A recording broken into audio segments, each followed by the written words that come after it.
नमस्कार। इन खबर एस्ट्रो में आप सबका स्वागत है और मैं हूं डॉक्टर अजय भांबी। आज हम बात करेंगे सूर्य ग्रहण से जुड़ी हुई बहुत सारी वो बातें जो आदमी के मन में भय पैदा करती हैं। सूर्य ग्रहण एक खगोल शास्त्र का फिनोमेना है और ये समय से समय टू समय होता रहता है, टाइम टू टाइम होता रहता है और इसका एक अपना खगोल विज्ञान है जिसे हम एस्ट्रोलॉजी में काफ़ी यूज़ करते हैं। जो लोग खगोल शास्त्र से जुड़े हुए हैं, वैज्ञानिक लोग, वो इसका अध्ययन अपने हिसाब से करते हैं। वो उसको बोलते हैं कितना ब्यूटीफुल है और उसमें बिल्कुल डायमंड रिंग दिख रहा है। इस तरह की बातें आप टीवी में, अखबारों में अक्सर पढ़ते रहते होंगे। वो उनका एंगल अलग होता है।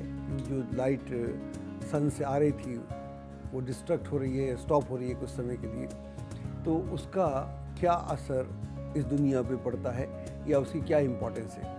हम एस्ट्रोलॉजी में, हमारा जो शास्त्र है, ज्योतिष का शास्त्र है, उसमें हम ये देखते हैं कि हमारा शास्त्र प्रकाश का विज्ञान है और प्रकाश जो आकाश से हमको मिलता है, डायरेक्ट लाइट, इसको हम डायरेक्ट विज्ञान भी बोलते हैं, प्रत्यक्ष विज्ञान भी बोलते हैं, डायरेक्ट साइंस बोलते हैं। तो इसका मतलब ये हुआ कि ग्रह और नक्षत्रों से जो हमको डायरेक्ट एनर्जी मिल रही है उसका हम अध्ययन करते हैं।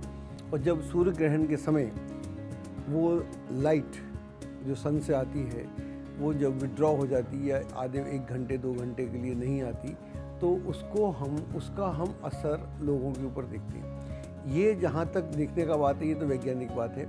उसका क्या असर हुआ, क्या असर नहीं हुआ, इसको हम देखते भी हैं। लेकिन इससे जुड़ी जो सुपरस्टिशंस हैं वो काफ़ी बड़े पुराने हो चुके।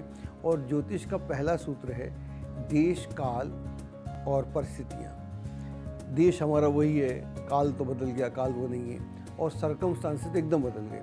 तो जो भय हमको पहले अज्ञानता के कारण थे, वो भयों को अब त्याग देना चाहिए। वो जो डर है उन्हें नहीं रखना चाहिए। और सूर्य ग्रहण से जुड़ी हुई बहुत सारी बातें हैं, खाना नहीं खाना चाहिए, चलना नहीं चाहिए, फिरना नहीं चाहिए, इन बातों का कोई ज़्यादा असर नहीं है। जब पुराने ज़माने में हम ऐसा बोलते थे तब हमारे पास ना तो फ्रिज थे, ना इलेक्ट्रिसिटी थी, ना बहुत सारी सुविधाएं जो आजकल हमारे को मॉडर्न युग में हैं वो नहीं थी।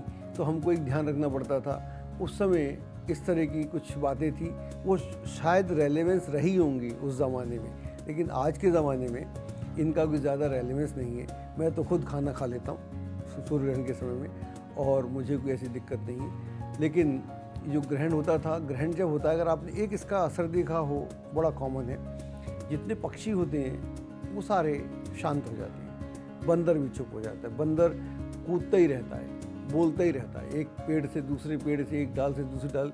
बंदर कभी शांत नहीं बैठता। अगर आप सूर्य ग्रहण के समय देखें तो बंदर शांत हो जाता है।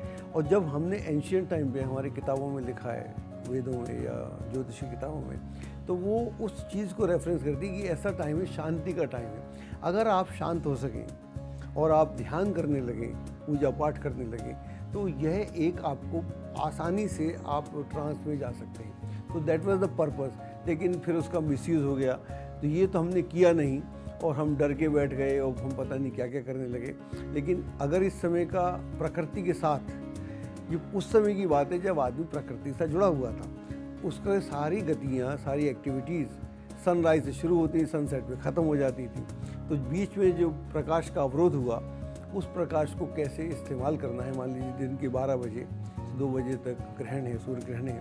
अगर 2 घंटे आप शांत होकर बैठ सकें तो आप ध्यान में जा सकते हैं और आप अपने को बहुत गहरे में जान सकते हैं। तो उस पर्पज़ से फिर अगर आप ध्यान कीजिएगा तो खाना कैसे खाइएगा, फिर आप बाकी सारे काम कैसे करिएगा। इस कारण से वो सारी चीज़ें मना की गई थी। लेकिन इससे डरने वाली बात नहीं है। लेकिन वही तब की बात है जब आदमी प्रकृति से जुड़ा हुआ था। अब हम प्रकृति से उतने जुड़े हुए नहीं हैं, इसलिए खाने पीने में तो मैं नहीं समझता कोई बाधा है, मैं भी खा लेता हूँ। अगर जो लोग साधना करते हैं, ध्यान करते हैं, मेडिटेशन करते हैं या पूजा पाठ करते हैं, उनके लिए इस समय का सदुपयोग करना भी अच्छी बात है। देखते रहिए इन खबर एस्ट्रो और लेते रहिए बहुत सारी जानकारी। हमारा उत्साह बढ़ाने के लिए हमें प्रश्न भी कीजिएगा ताकि हम आपके प्रश्नों को भी समय समय पर हल कर सकें।